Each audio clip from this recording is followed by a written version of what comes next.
A rare Kentucky estate offering a newly built custom home on 18 acres with full equestrian facilities, open pasture land, and a prime Shelby County location just minutes from I-64.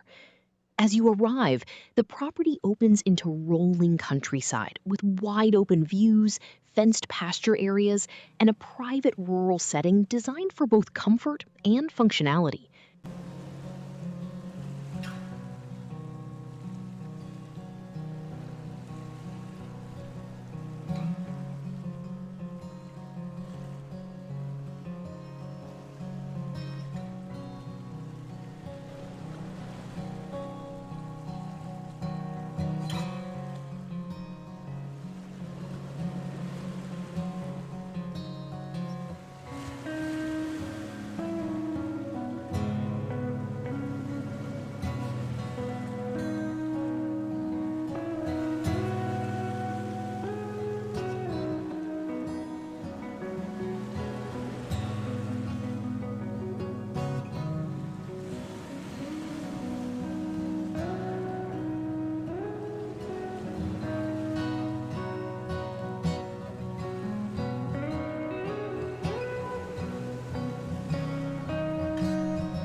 With 18 acres, there is plenty of space for horses, livestock, recreation, or future expansion. At the center of the property sits a newly constructed custom home featuring 3 bedrooms and 2 bathrooms, with approximately 2,400 square feet of thoughtfully designed living space. Inside, the home features an open concept layout that maximizes natural light and captures scenic views throughout. Large windows brighten the living areas, while the open floor plan connects the kitchen, dining, and living spaces seamlessly, ideal for both entertaining and everyday living. High-end finishes and modern design give the home a clean, upscale feel, while still maintaining a warm country atmosphere. The spacious layout provides flexibility for family living, hosting guests, or relaxing in a peaceful rural setting. The equestrian facilities are a major highlight of this property. A large indoor riding arena allows for year-round training in all weather conditions, while the barn includes multiple horse stalls, hay storage, and a dedicated tack room. The 18 acres are mostly open and usable, featuring fenced pasture land that is ready for horses or livestock. Now, here are the auction details. This property is being sold at real estate auction. The auction will take place on Saturday, June 13th at 11 a.m. The property is sold as is, and the winning bidder will be required to pay a 10% buyer's premium added to the final bid price, along with a 10% deposit on auction day, with the balance due on or before July 13th, 2026. This is a rare opportunity to secure a fully equipped 18-acre horse property through auction in a highly desirable Kentucky location.